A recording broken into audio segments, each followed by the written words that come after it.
Hello, we are live. The Rotoworld Player News Q&A. It's Monday. I'm Eric Samulski. You're James Schiano. We're here to talk baseball. Our Monday Q&A. We're moving it to noon today. We did 12 o'clock last week. We're doing noon today. Try and make sure we're figuring out the best time for everybody. Figure this is a good time. Have some coffee, have some lunch, sit. We can actually set some lineups today. Last Monday, games were at, I don't know what, like 12 o'clock starts with our noon or with our 2 o'clock Q&A. But James, we were both at Mets home opener on Friday. Yeah. How was that experience for you?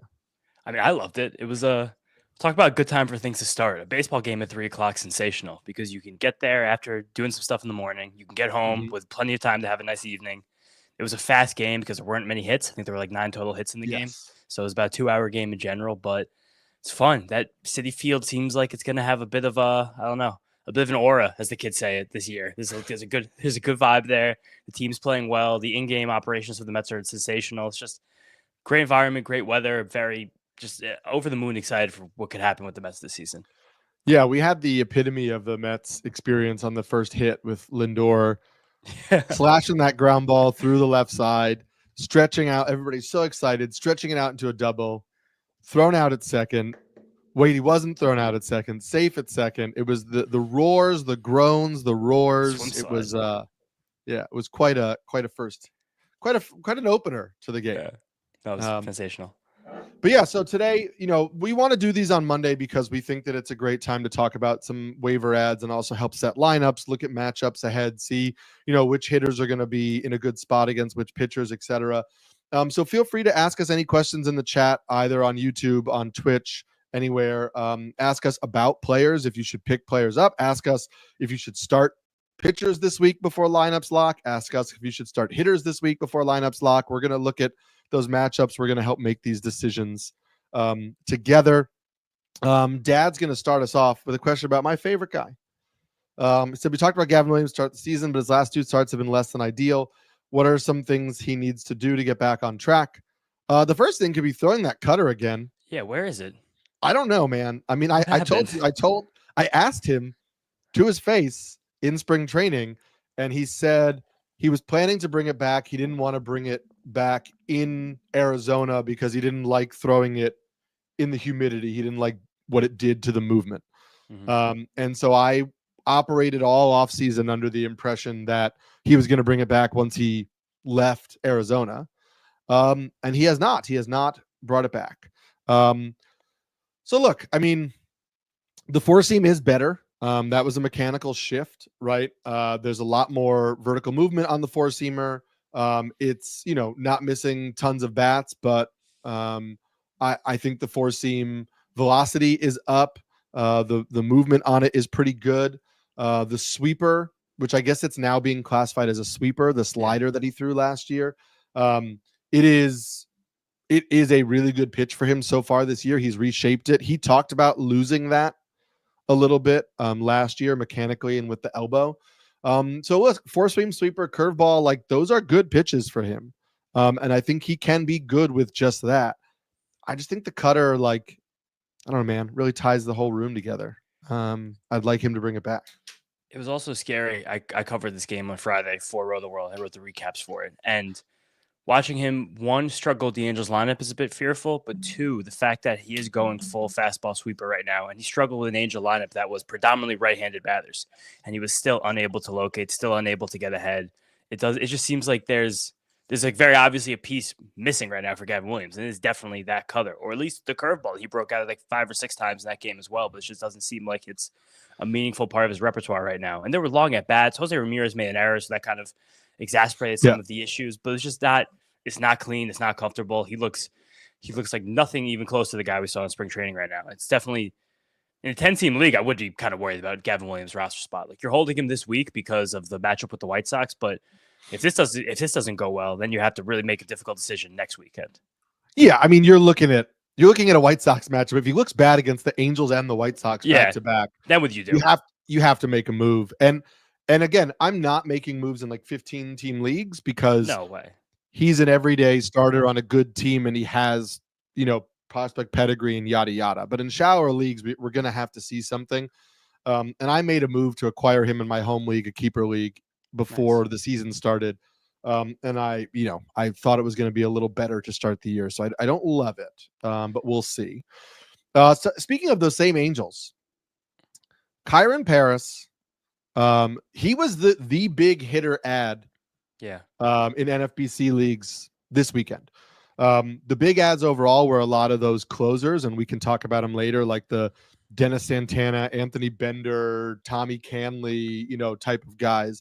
But Kyren Paris was the most added hitter in NFBC formats. He has gone 8 for 18 to start the year. That's a 444 batting average, 2 home runs, 1 triple, 5 strikeouts to 3 walks, 4 stolen bases. Remember, he is 3 years old. He's a former second-round pick for the Angels, but also last year, playing primarily at AAA, he hit 167 with 16 steals, but a 35% strikeout rate. Totally overhauled his swing in the offseason. There's a video on YouTube breaking it down. I quote tweeted that or embedded that link in my waiver wire article, which came out on Sunday. So I encourage you to check out that link on NBC Sports if you want to just get the link directly to the video to watch it's a 57-minute breakdown of the Kyren Paris swing overhaul. So if you really want to decide if you should pick him up, you could watch that. But there have been crazier things than former second round picks who are still just 23 years old unlocking a swing change and finding success. Like, he had years in the minor leagues where he hit 250 and stole 30, 40 bases. This isn't a guy who's done nothing. He just had a really bad year last year. Yeah, and he's also he's someone that at least demonstrated the worst case scenario of an OBP and stolen base floor. I don't know how real the power winds up, and I'm sure there already still is ample swing and miss in his game through this hot stretch, but at worst case scenario, he's going to draw walks and he's going to steal bases. 2 of his 4 stolen bases here actually is a pinch runner. So he's going into the game and he's running. He has as green of a light as anybody in the league is going to have right now. And in that same Gavin Williams, Guardians, Angels game on Friday, Luis Rengifo was injured in that game. And Kyren Paris was the first player called off the bench over Tim Anderson, over Nicky Lopez. And then Yoan Moncada got hurt also. So there's plenty of spots right now, plenty of reasons for the Angels to play Kyren Paris every day. And Sunday, he had a 430-foot home run. I didn't exactly know he had that in his bag. I didn't. Seeing him have that, he had a ball that he hit 110 miles an hour last season. It's worth a look. It's worth having him, just in case a breakout does happen. He had high pedigree. He was a high schooler taken in the second round. He had a pretty good bonus back in 2019 when he was drafted. It's just worth a shot. I'm sure there's a less interesting player in the bottom of your roster in a deep league. So shallow league, I'd probably give this another week. I'm definitely not running to pick him up in a 10-team league. 12-team league, I'm having an internal dialogue about it, but that's kind of where it is. It's on fire, so you pay attention. Worst case scenario, you get tons of stolen bases. Yeah, listen, the average exit velocity for him right now is 84 miles an hour. So this is a thing where we saw the 424-foot home run. The power, there is some power in there. He's not getting to it consistently. We don't know that he will get to it consistently, but he is. He's I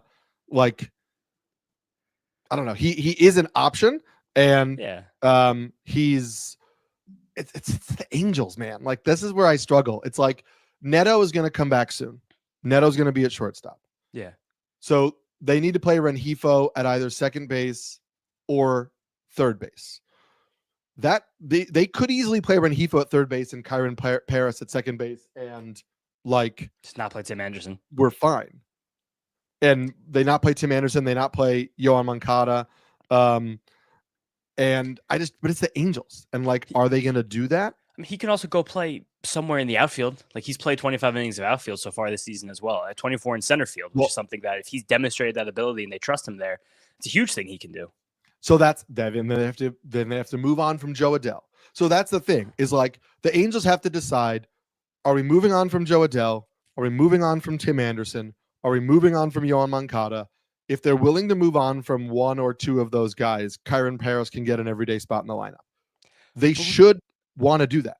Yeah, and they probably have at least a week or so before that decision is like overtly and obviously made as well. So the context of right now, what you're going to do is, if you need stolen bases and you're in a deeper league, you take a flyer in Kyren Paris because there are relatively exciting tools and a seemingly obvious spot to play.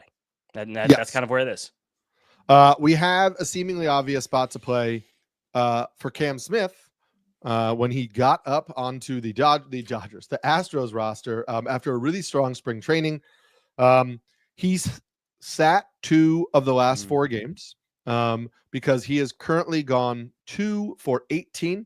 In his 6 games, 9 strikeouts, 2 walks. That is a 43% strikeout rate. The question is he going to stay up amid the struggles? No.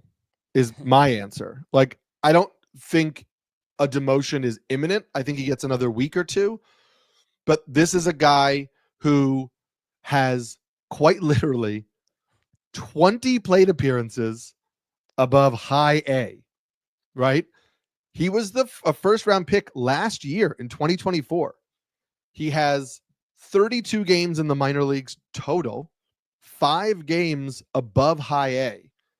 If he's struggling, there's no reason for the Astros to keep him up here and not send him down to AAA or whatever and let him run. This is a huge jump in competition. And we said that in spring training where we talked about like the Baseball Reference opponent quality thing. It's like, yeah, he had a great spring. He was facing primarily AAA quality pitching. And yes, he earned a spot and maybe he'll come back up and be great over the summer. But there's no reason for them to keep him up if he keeps struggling for another week or 2.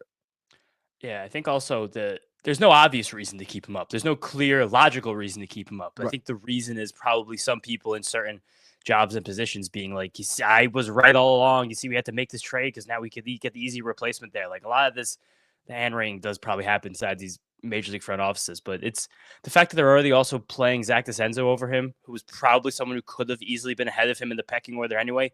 Same with Jacob Melton, who I don't know when he's there. Maybe when he turns 30, he finally gets his chance with this team that keeps hitting in the upper minors. Just doesn't really seem like Smith is ready. Even the 2 hits he had were kind of like seeing eye singles. He hasn't exactly shown the even a lot of the hits he had in spring training. It was kind of a singles machine. It wasn't exactly someone who was hitting the ball 112 miles an hour, spraying it all over the field. Just seems obvious that he wouldn't really have this job right now. On top of not being an outfielder, like there's so many reasons for him not to be playing every day. The fact that he still is almost shocking, and he's someone that you have to begin to consider dropping. Do you have similar fears with Matt Shaw yet? Not yet.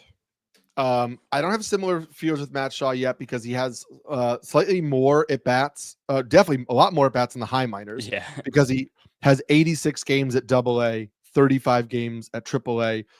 Also, I mean, Matt Shaw in the early going has 12 strikeouts, but 9 walks in 12 games. So the plate discipline is much better than Cam Smith. I'm checking the O swing right now. Like the O swing isn't egregious. The zone contact rate is just 73%, which I don't love. 12% swinging strike rate. Like that's not awful. Like Matt Shaw is just not playing great right now, but he's taking a lot of walks. He's not making horrible swing decisions. And so I think he'll come around a little bit also because there's no immediate replacement in my mind. Whereas like Zach DeCenzo had a great spring and DeCenzo's just 24 years old and he was good in the minors last year. And so Zach DeCenzo is an easy replacement for Cam Smith for now. And I don't think that the Cubs have that for Matt Shaw. And I think Matt Shaw's a little more advanced. Yeah, that's fair. Just the two hot stories, the two big rookies really struggling out of the gate. And Dylan Cruz, who you did a video on Friday, who is struggling tremendously, not a rookie, but young second-year player. He got 2 hits and stolen base on Sunday. We're still believing in Cruz. It's a good time. We're holding on. Yes, we are holding on. We got a lineup decision. Mike says 14-team Roto, who to start this week? Michael Garcia or Jacob Wilson. I will just give the schedule.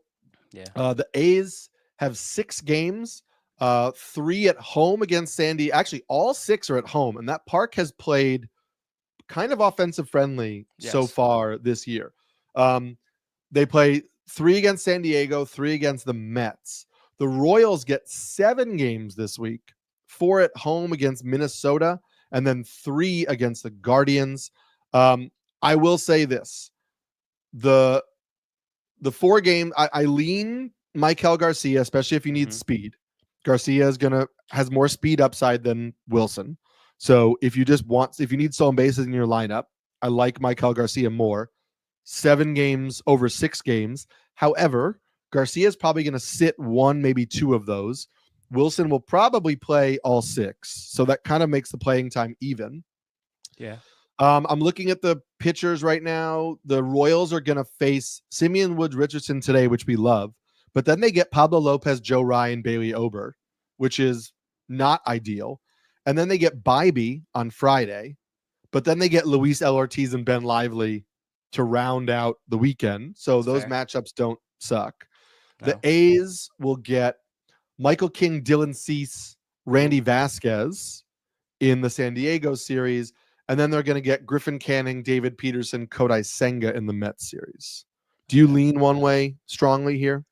I think, Garcia. Just the fact that, first of all, just as a rotisserie league and a team with 7 games, I know he does likely sit one of those games, but Jacob Wilson right now, it's still kind of hard to see, squint and see the value in a rotisserie league. It just is. There's no homers. There's 1 homer and there's no stolen bases. Or maybe he stole 1 base by now, but at least with Maikel Garcia, you know that this is someone who's going to get on base and run every opportunity they possibly have. I've loved what I've seen from both these guys in the early part of the season. I think Jacob Wilson is one of the players who's probably risen their stock the most dramatically so far of any player in the league, especially these kind of fringy roster players. But it's just still a spot where it's in a points league. I played a lot of points leagues. I've bought hard into Jacob Wilson because it's singles, it's doubles, it's balls in play, it's run score, it's RBIs. But still, you really want to see those homers and stolen base upside for a player who's not. You at least just want to be able to give you one of those things in a rotisserie league. You feel like you're giving up multiple categories every week with Jacob Wilson. I don't really love that for rotisserie leagues. And the matchups aren't strong enough to push it one way. I mean, maybe by the end of the season, by the middle of July, we know that Sacramento is worth it to get 6 games in Sacramento versus 6 games somewhere else. But as of right now, before that date is really hard, I'm on Maikel Garcia in this Would You Rather. You mentioned points league. So this is a points league question from Dylan, who says, Kerry Carpenter has 2 lefties this week. Would you still put his hot bat in a weekly lineup ahead of the slumping likes of Adolis Garcia or Randy Arozarena? So he needs one of those 3 in a points league. Since you are the points league guy, I will let you answer this. I'll just give you some time to think about it while I present the schedule. That the Mariners get 6 games this week, 3 all at home, 3 against Houston, 3 against Texas. Texas gets 6 games this week, 3 at the Cubs, and then 3 at the Mariners. And then Detroit gets 6 games this week, 3 against the Yankees, and then 3 at Minnesota. And I'm looking right now, and I only actually see. Oh, that's what it is. He gets Rodon and Fried in the Yankees series, so he probably only plays 1 game in the Yankees series. Kerry Carpenter. Possibly, but on Sunday, Carpenter did start against Martin Perez. He did play against the lefty. He didn't hit the ball hard. He didn't even get a base hit, but he was in that lineup, and I think that the Tigers are probably coming to grips with the fact that they don't have a better replacement for Kerry Carpenter against left-handed batters, despite his relative struggles there. He was also in late in the game, even in the blowout against some lefties in their game on Saturday, where they mollywopped the White Sox. So I think that there's probably some kind of organizational, fascination, ideal, just impotence right now to get him in that lineup against lefties. But these are tough lefties, and this is a tough series. I would guess he sits one of these games. I'm wondering if the lineup's already out for Monday. You have an extra advantage here that you'll see. There it is, and he is not in the lineup. Okay, so I think that probably is your deciding factor here, where I would likely go with either Arozarena or Adolis. I think Arozarena has actually hit the ball better this year. The swing decisions are fine. I know Seattle is just a complete black hole for hitters, especially hitters with kind of the fringier skill sets like Arozarena has. But in terms of the difference between a WOBA and ex-WOBA early in the season, he has been one of the most unlucky hitters in the league, Randy Arozarena. again, as some of his powers come back and the swing decisions a little bit, but not all the way. It's just a lot more swing and miss than anything else. It's still, I don't know. It's why I hate guys like Kerry Carpenter in these weekly leagues. It makes me so frustrated. It's tough. That's why. Same with Ben Rice right now. Like, I really want to be completely and absolutely all in 2 feet in the pool with Ben Rice, but he's just not playing against the lefties. This has been the big deal, I think, with Lars Nootbaar in the early part of the season. Why his I don't know, the conversation was so dull on Nootbaar heading in. Now he suddenly stopped platooning. He's actually hitting against lefties. Has a guy who had very neutral career splits anyway, and it buys you in. But in general, like these left-handed platoon bats, you're losing 20 to 30% of your production over the course of a season, especially over the course of a week. When you have these would you rathers, it's very hard to go with them despite them being better players. You mentioned Ben Rice. Michael asks about Ben Rice and his ability to sustain production and contribute. I will say Ben Rice played Saturday against the lefty. And then he sat Sunday. He sat Sunday. So this is where I'm at on Ben Rice. I think Ben Rice can absolutely sustain this production. Totally. I wrote about Ben Rice in terms of he struggled in the big leagues last year, but everything under the hood looked really good. And so him hitting 320, walking, stealing some bases, hitting some homers, like it's all there. It's all there. He can sustain this. And he doesn't have a track record in the minor leagues of being bad versus lefties. He's not great, but he's not a total nothing.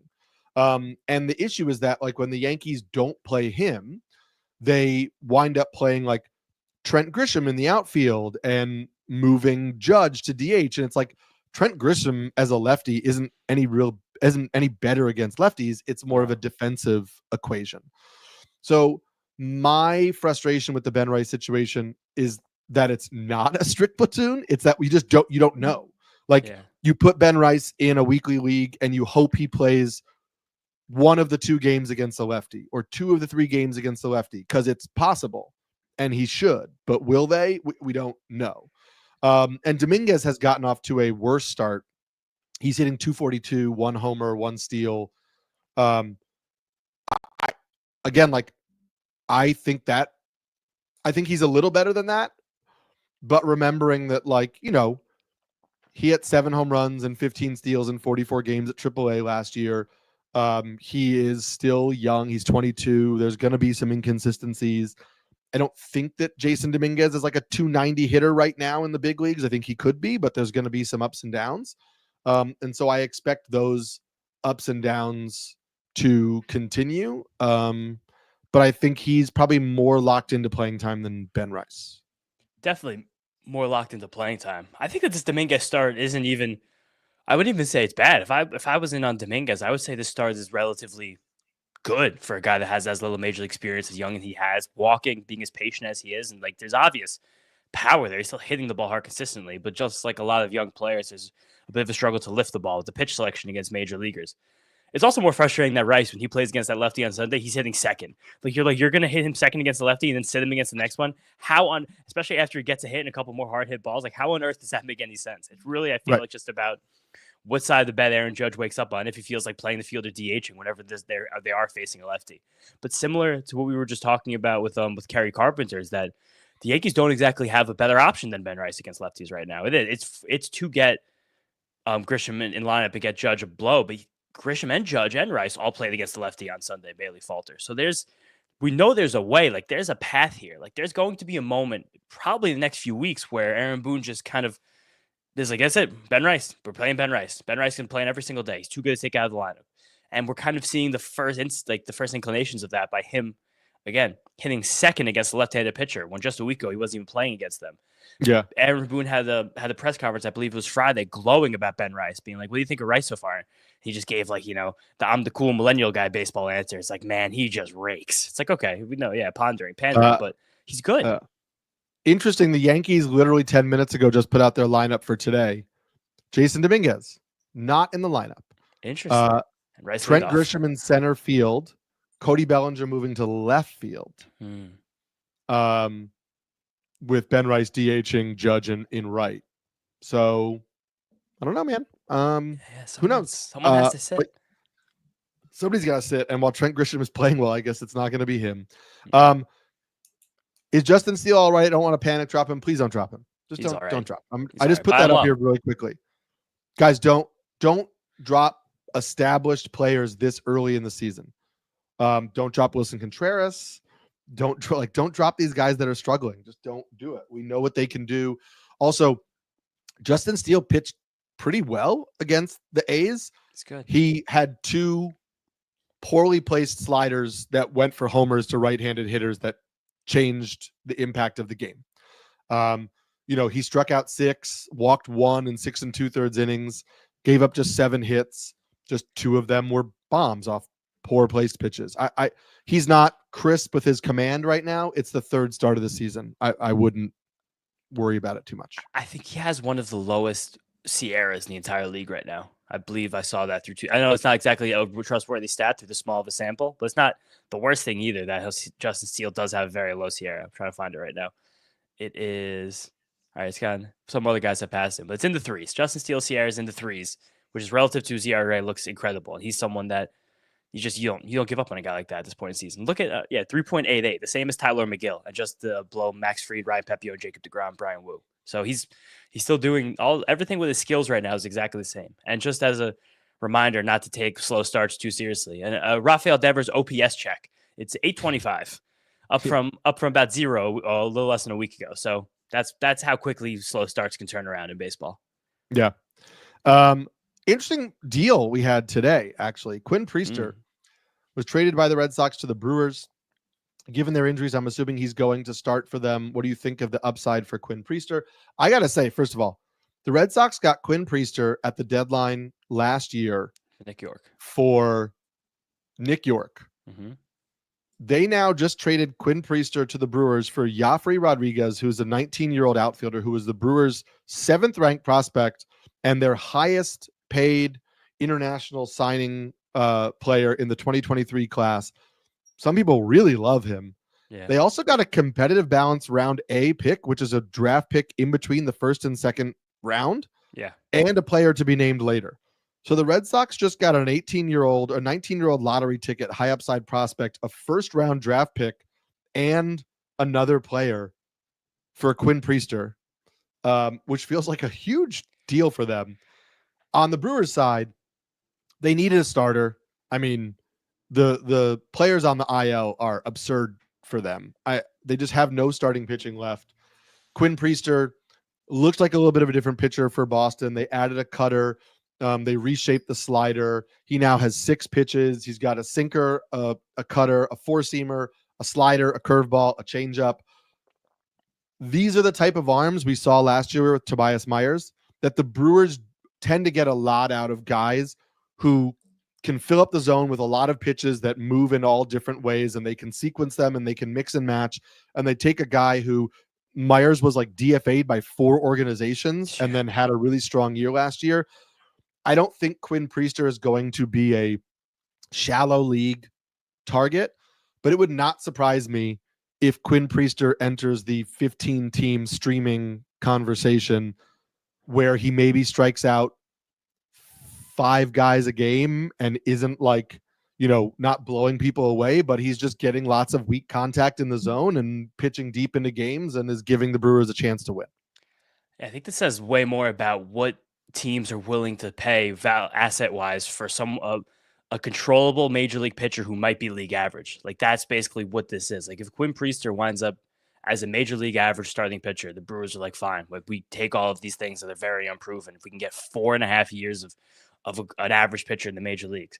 We saw them get a great start of Tyler Alexander, like legendary spot starter over the years on Friday, where he was mixing this cutter and fastball like so beautifully against the Reds, barking at Ellie De La Cruz from trying to bunt and breaking up his no-hitter. Like, that was a funny start. But the Brewers' rotation is in dire straits right now, and I could very much see Quinn Priester becoming instantly viable in the 15-team deep leagues really quickly, because there's just going to be a lot of sinkers and sliders, then mix in some curveballs and see if he can just sneak enough 4-seam fastballs to get lefties out twice and through the lineup. I think I'm sure the Brewers have a plan. It's just kind of a shame that an organization like the Brewers, who will not be spending the 14, 15, 16, 17, 18, 19, $20 million for pitchers around Quinn Priester's talent level in the offseason who are older and more experienced, they wind up having to give up a bunch of these assets to get a Quinn Priester for no money.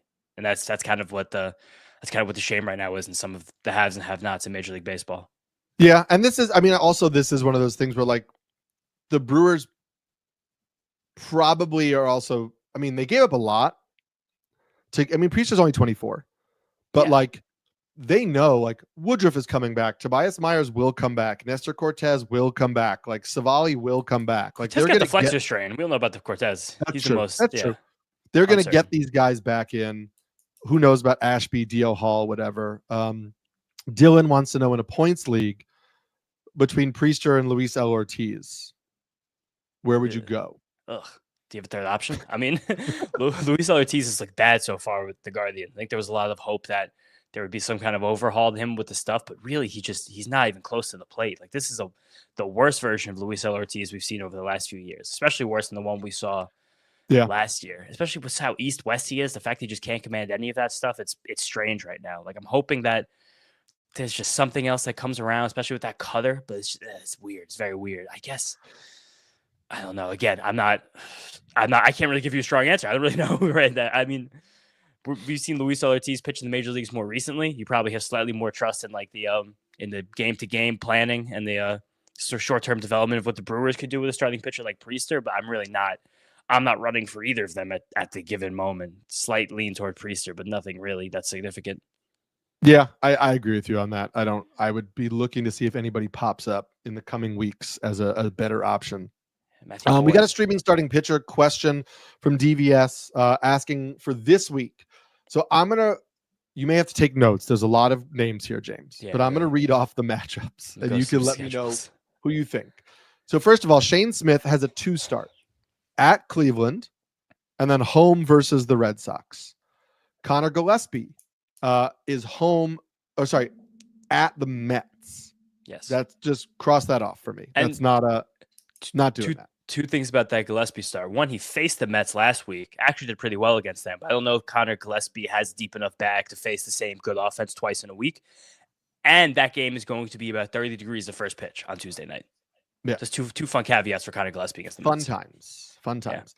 Yeah. Kyle Freeland has a 2-start. The first one is in Coors against Milwaukee and then at the Padres. Not for me, man. I'm not going to intentionally choose a Rocky who's starting at home. Two big cross-offs off the bat. 2 quick cross-offs. Logan Allen, 1 start against the Chicago White Sox. Interesting. Only because it's the White Sox. Tyler Mahle, I don't really know how he's doing it. I guess the fastball velocity is creeping up a little bit. Mahle is at the Cubs.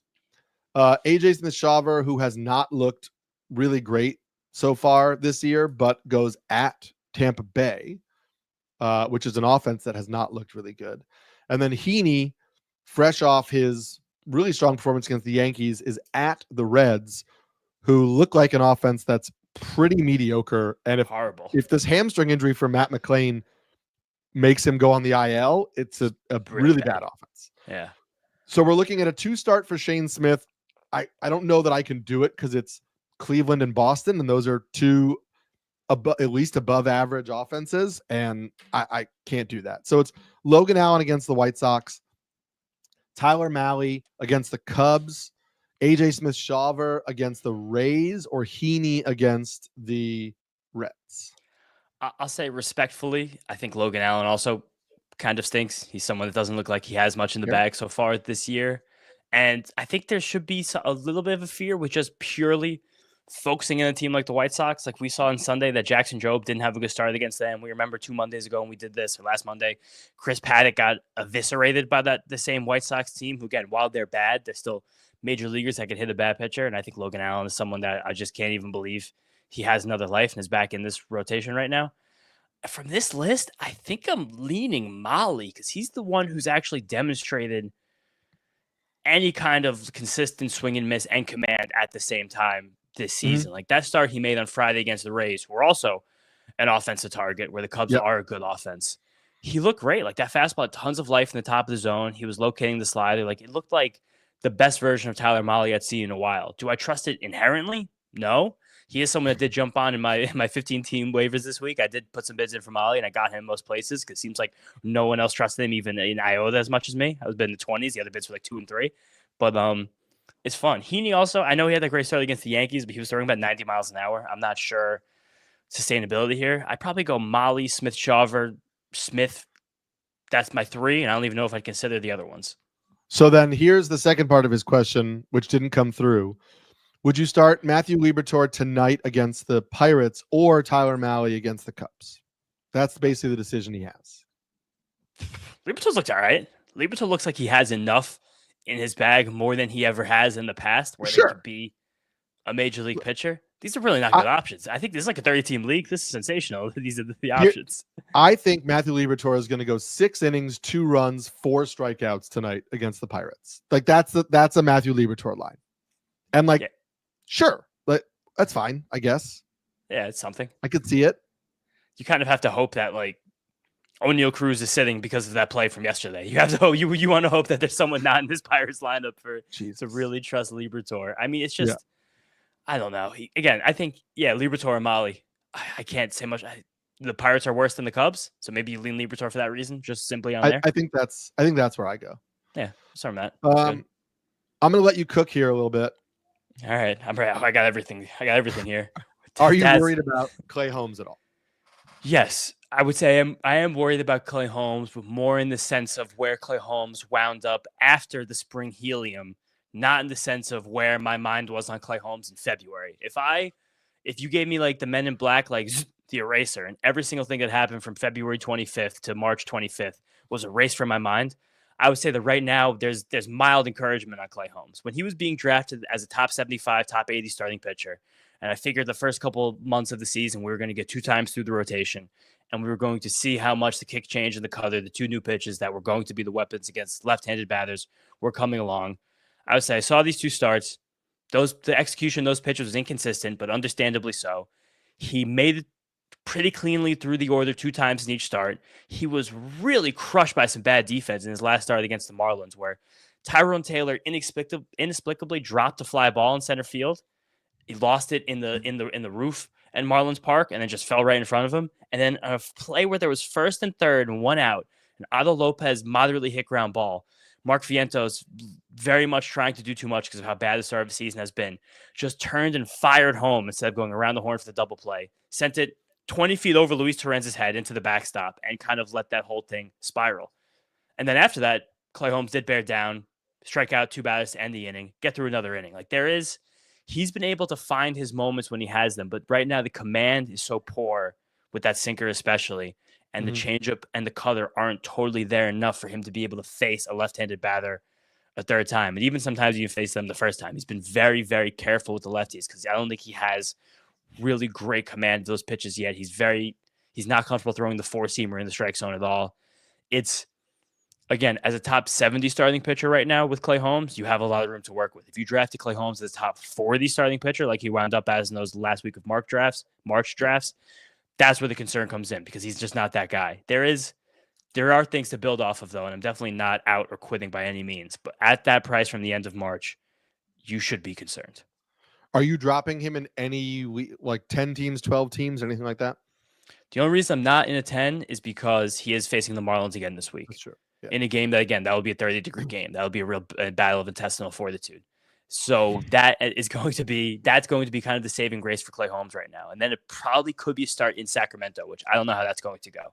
But you're looking right now at what's potentially, I don't know, actually no, because the Mets are off on Thursday. So we'll be starting Monday against the Cardinals. I think, yeah.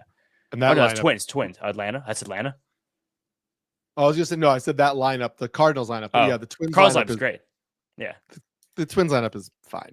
But yeah, I think 10-team league, this is probably the last time to hold Holmes. I think also in a lot of these 10-team leagues, especially if they're on ESPN, they're points leagues, you have the benefit of using Clay Holmes as a starting pitcher in the relief pitcher eligible slots.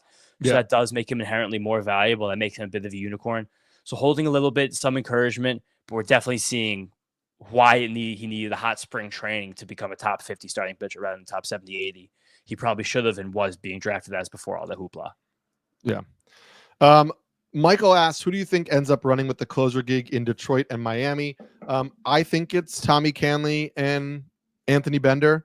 I thought it was Canley before they brought back Bo Brisky, and then I was like, oh, maybe it's going to be Bo Brisky because they let him close a little bit last year. I think it's Canley. I prefer Canley to Bender. I wouldn't go crazy on either of these guys. No. Canley is a closer who basically throws only a changeup. And it's like, shocking. how long can this last? And Bender, we've seen Bender have really good stretches and really poor stretches.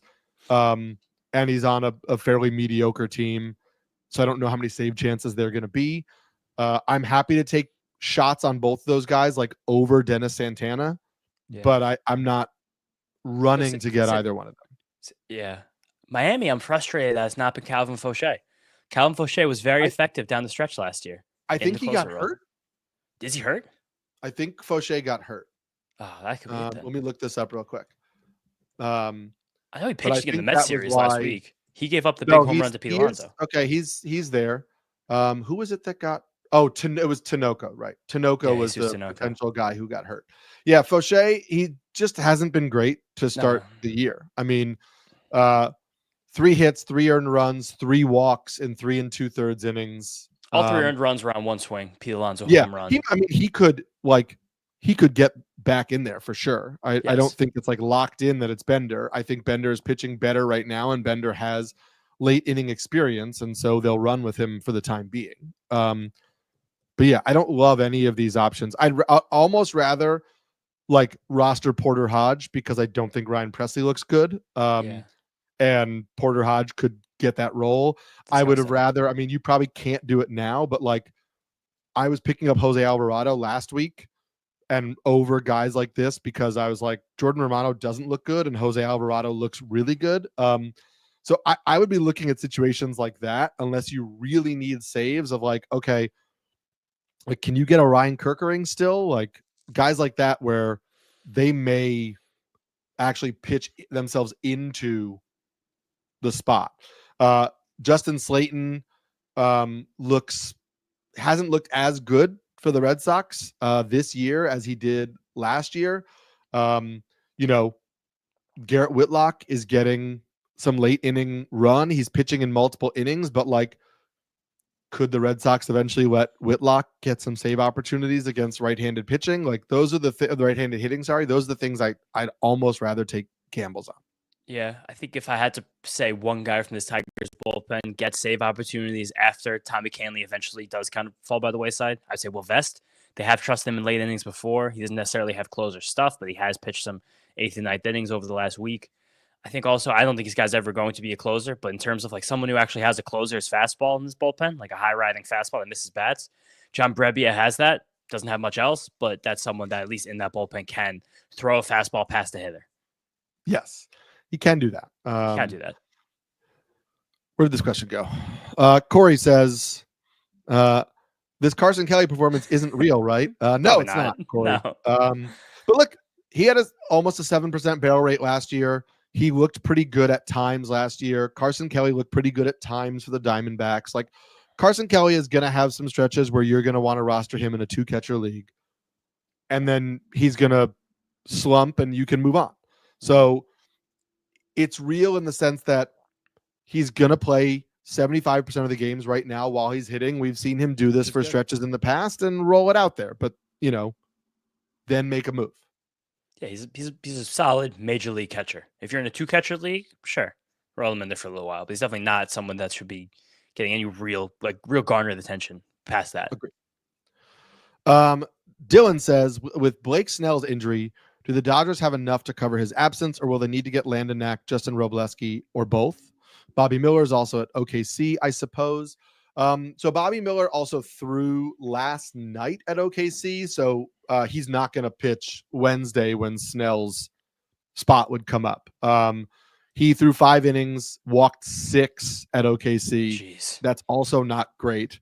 So for those 2 reasons, it's not going to be Bobby Miller. I think it could be Landon Knack. They have said they haven't yet decided if they're using a spot starter or they're going to use a bullpen game. I think it's probably going to depend on how Monday and Tuesday go, because if they have to use the bullpen a lot Monday and Tuesday, then they probably wouldn't want to use a bullpen game on Wednesday. And so they might call up a starter. Tuesday is, I think, have they announced? I think Tuesday is Justin Robleski. Fabian Ardaya reported earlier today that Knack appears in line to start that game. Knack through Tuesday. Yeah, Wednesday's game. Okay. Knack started a couple days ago, I think last Thursday in AAA, through 4 2/3 innings. He's relatively stretched out. Also, I believe the day after, that Thursday, or maybe it's that Friday, depending on how the rotations lined up and their off days, it's the Roki Sasaki day. Roki Sasaki days for the Dodgers are kind of de facto bullpen days because he's really only throwing 50, 60 pitches at a time. I guess they got to 70 over the weekend, but they kind of have to be prepared for that every time through the rotation. So they almost just need to go with who's going to give the most volume. I think that's probably they landed went. back. It seems like they went Yamamoto Friday. They're going to go Yamamoto Friday, Sasaki Saturday. Okay, that's more time then. So Sense. they could lean on the bullpen a little bit more on Wednesday. I think there's a strong chance that Knack and Robleski both get starts. In terms of like, he asks, how would you compare those Dodgers starters to real deep cut arms like Cameron Mlodzinski, Tyler Alexander, Quinn Priester? Like, I'm taking those Dodgers arms over all of those guys. Yeah, I objectively like Knack. I think Knack is pretty good. Yeah, I might take a gamble on Priester if I like over Robleski. If I like Knack for me is the top because I think Knack could stick around if this Justin Snell, if this Blake Snell shoulder injury becomes a little bit of an issue or just like keeps him out a couple of weeks. I think Priester might be second for me because I think he's got a leash in Milwaukee and like over Justin Robleski, who may be up for 4 innings and then go back down. And Tyler Alexander, no. Cameron Lodzinski, no. But yeah, Knack was somebody I put some bids on last night in NFBC formats, thinking like maybe I'll get a couple of starts out of this. And, you know, he was good in his 2 innings in Japan and, you know, has been good for them in the past. And I think is just a pretty solid overall pitcher. Yes, I think with the Dodgers, it comes down to a lot of that like internal trust. And we know that Knack has that, even slightly more than Robleski. I don't think you're ever going to get a quality start. You might even be hard pressed sometimes to get wins. It'll be a 4 or 5 inning stints, but he's going to at least likely miss some bats, likely not give up much damage. And if you do just complete that 5th inning, the win does come in. These aren't the best options, but in deeper leagues, it's probably better than the other ones. Yeah, I think that's where you're at. And Nolan asks, who do the Dodgers send down? For me, first of all, we could talk about they need to be sending down Andy Pages because his center field defense is really, really bad. And that could give Haesung Kim another opportunity because he's been playing center field in the minors. But yeah, look, Ben Kasparis has 3 minor league options. Jack Dreyer has 3 minor league options. Matt Sauer has 3 minor league options. Like they have 3 guys in the bullpen with 3 minor league options. So easy. Sending those guys down, calling up Knack and Robleski, who are on the 40-man roster, so it doesn't require designated anybody for assignment like that. That kind of seems to be the way I think this would go. It makes the most sense. I'm going to give you a lead up on this. I'm going to come back to this question, but you can do a little digging. Who are some deep league targets at third base, thinking 20% roster or less? We'll come back to that. Let's think on that. Jetta says, who to drop in a 12-teamer, Max Scherzer or Jack Leiter? Scherzer. I'm dropping Scherzer. I'm dropping Scherzer easily. I know it's wild to say that. Is it? He's 40. Yeah. The Rangers really downplayed the Jack Leiter blister injury. They said it was very precautionary. And I think that they were going to be cautious with his innings this year anyway. So skipping him once or twice in the rotation with this blister injury is a good way for them to also be cautious with his innings. Yeah. I would rather keep Leiter, I think, especially at this point in their career. Like Leiter is just has more upside. So I'm keeping keep Leiter. Leiter's a guy in his early 20s who's throwing 99 miles an hour. Scherzer's an old man who has another lat injury. Like, how many innings are you getting from Max Scherzer this year? 80, 90, best case scenario? You can't hold on for like 2017 Max Scherzer to walk through that door. It's just not. He's not coming. Agreed. Did you have a chance to identify some deep league targets for third base, 20% roster or less? I got to tell you, as somebody who drafted Josh Young in a couple places, and had Brett Beatty to back him up, like I have some leagues where it has been a rough go at third base, and there's not a lot out there. Yeah, I think that, I mean, there's a few, just looking at guys under 20% on Yahoo right now. Cop out. Oh, no, I thought it was 40%. I was going to say cop out. Ryan McMahon's 39%, so I'll take him. I wish Connor Norby was back sometime soon because he's at 15%, but I still think we have at least a month before we get him back. We haven't heard anything about baseball activities. Joey Ortiz has had a miserable start to the season, but there's still some good things that he does, and he will be in the lineup every single day at 16% roster rate on Yahoo right now. Just picked up the shortstop eligibility as well. I think that's something to think about. Edmundo Sosa, a couple weeks every single year, finds a way to get hot. He's doing that right now. He doesn't have anything close to an everyday spot in Philadelphia, but there have been a few times that he's played over Bryson Stott against the lefty, and we've known the willingness from the Phillies to take Alec Boehm out for defense and let Sosa play third base late in games, sometimes even giving him pure starts over Alec Boehm, depending on how Boehm is hitting. So in a very deep league, I think Edmundo Sosa can put the bat on the ball. Also, old friend Jorge Polanco has shown some good skills in the early part of the season. He's under 15% roster right now on Yahoo. He's not, again, this is not a sexy option, but in terms of play under 20%, like Polanco's playing every day and you kind of get 18 homers and 9 stolen bases. I will say Polanco would be my top, but he sat out the last 2 games with soreness in his surgically repaired knee. And so that is a concern for me because, again, surgically repaired knees being sore are not great, but he would be my top. I'll just say, like, while Josh Young is out, Josh Smith, totally Josh fine. Young's supposed to be back on Tuesday. That was the report. From Bruce We've seen him do this in the past, Josh Smith, and he can bounce around third base, shortstop, outfield. So, like, if you need something in the immediate and you're in a league where you can do multiple moves in a week, you can pick up Josh Smith. Maybe Josh Young doesn't come back Tuesday. Maybe he comes back Thursday. Maybe whatever. You can just play it as it comes. Isaiah Kiner-Falefa, if you need speed, because he is playing basically every day and he's running, but that's what you're going to get from him.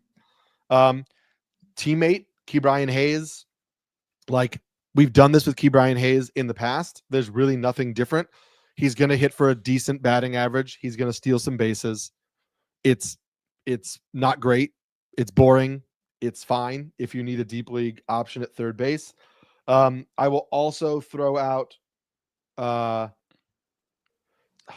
wish I have a crazy one. 0% rostered. Eric Wagaman is playing nearly every day in the Marlins. He's a Rule 5 guy, so he has to play. There's not exactly exciting tools there, but there's at least someone who's playing every day and has showed middling power and middling plate discipline, which for what you're looking for could be a big help. I'll throw one more in there for deeper leagues because this guy's only 1% rostered. Gabriel Arias plays every day for the Guardians. Yeah. They move him sometimes to second, to third, etc. He's hitting 250, which doesn't kill you, but he is one of the biggest, like, bat speed risers this year. He's young. He's 24 years old, and the Guardians like him. Like, they like his tools. He hasn't put it together yet, but they like his raw skills. He's going to be in the lineup. So if you just need a guy where, like, he's going to play and there's an off chance that he just has a hot week because he can hit the ball hard when he hits the ball, like, that's a gamble. Again, in really deep leagues, he's just 1% rostered, so you're not going crazy with that. That's good. Let's see. We'll end with one more. Dad asks, what are your thoughts on prospect Nick Kurtz for the A's? Is he approaching mustache status after hitting yet another homer? Yes, for me. Mm-hmm. He's approaching mustache status because of how good he looks. Because of, first of all, how good he looked in the spring, and then how good he looks now in AAA. I just don't know, like, what more they're gonna really need to see from him. In order, he just needs to do it for a few more weeks. Here's the issue, right? If they call up Nick Kurtz, he's going to play first base. He is their first baseman of the future. They're not going to take Tyler Soderstrom out of the lineup. So they're going to have to move Soderstrom to DH, which means they're going to have to play Brent Rooker in the outfield. And so that, to me, is the obstacle for a Nick Kurtz call-up, is the A's just being okay playing Brent Rooker defensively in the outfield. They've said that they would do it in the past. They haven't been doing it this year. So that's where the logjam comes. At some point, though, that means, like, Miguel Andujar goes to the bench. Like, oh, Yeah. okay. Fine. I know he's playing well, but yeah, at some point, I think to me, the biggest stashes are Nick Kurtz, Roman Anthony, and Zebby Matthews, because Chris Paddock looks terrible, and it has to happen at some point in time. Zebby and Festa could be either of them at the end of the Sure. day. And Quinn Matthews, because Quinn Matthews, the back of that Cardinals rotation looks disgusting. awful. Horrible. I even would say that Roman Anthony's on par right now with Nick Kurtz, as in terms of who should be, because the Red Sox did clear a spot in the 40-man roster today. So there's people are kind of trying to connect some dots. He's been hitting the ball so well in AAA right now. And Brent Rooker has said openly, like, he's fine to play the outfield. I think him being fine with it and the A's being fine with it is something. Also funny about the way these guys' first weeks of the season went and where they are now after a second week of play, that Lawrence Butler is hitting the ball better than Brent Rooker. That's kind of hilarious to see right now. Definitely never quit on these guys who take in the top 5, 6, 7 rounds of the drafts, because they can change like that in a second. But shockingly, it's a good problem to have for the A's. Might have too many good hitters. Like, could you imagine that they're in this spot compared to a year ago? Like, look at us. Not who would have thought? Not me. The Roman Anthony thing is interesting. It's like there's no place for him to start unless because the Red Sox like keeping Duran in left field, because Duran plays the monster pretty well. And so even though Ceddanne Rafaela isn't off to a great start, if you call Roman Anthony up, you have to move Duran to center, play Anthony in left. That's a little confusing. Rafaela also, despite his struggles, he's hitting 200. In 9 games this year, he has 4 strikeouts and 3 walks. The plate discipline improvements for Rafaela have been a big thing for him. He plays really good defense in center field. I think he gets a little bit longer of a leash to show he's just 24 years old, to show that he can play as well. Wilyer Abreu is showing out in right field. Yeah. There's no DH spot left. Like, the Red Sox are in a bit of a conundrum here. I think they have Yoshida, who eventually is going to come up and has to play the outfield. I think the realistic scenario, is that they have to look to unload Yoshida when he shows that he can play the outfield. Yeah. And then Rafaela maybe moves to a super utility center field, backs up at the infield, and they call up Roman Anthony. But I just don't know that that's imminent. I don't know that that's happening in the next 3 weeks. They have experimented a bit with Christian Campbell at center field now as well. And Alex Cora has said that's something that will be happening somewhat regularly moving forward, which is, and that's because they want to keep Duran in left. Yes. But the issue is that doesn't help Roman Anthony. No, it doesn't. If anything, it maybe helps Marcelo Mayer if they're willing to play him or Story at second base, but it doesn't help Anthony. So it's like, there's a lot of moving pieces there. It's just their willingness to not play Ceddanne Rafaela. This is the basis there. Yeah, and that's going to take a little bit of time. We'll end with a last question. Easton Lucas, startable tonight against the Red Sox. No. I wouldn't do it. Definitely I will not. say, as a lefty, that means he's not going to get Wilyer Abreu. He's probably going to get Casas, but the Red Sox are just slightly worse against left-handed pitching. But I just the Red Sox offense has looked really good over the last week. They're in Fenway. I wouldn't do it. Yeah, I guess the only thread of logic you can use here is that the Red Sox just scored all their runs last night. No runs left. That's kind of the hope. Yeah, hopefully. Cross your fingers.